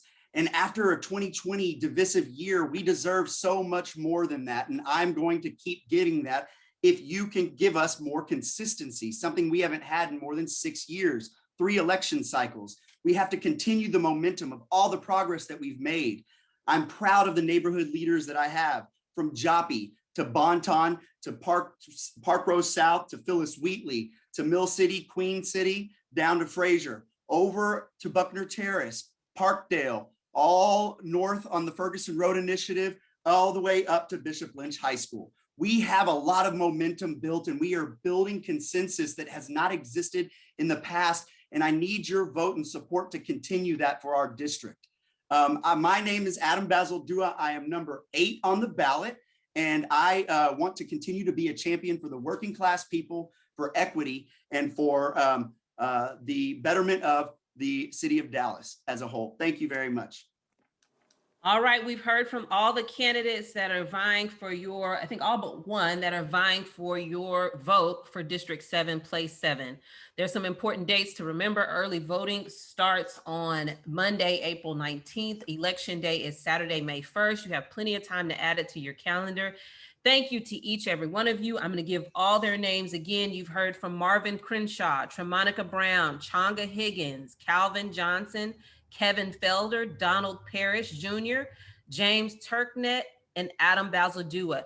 Thank you to Ms. Belt, the Dallas Examiner, and Monday Night Politics. You all be safe, be well. See you out in the community. Bye-bye.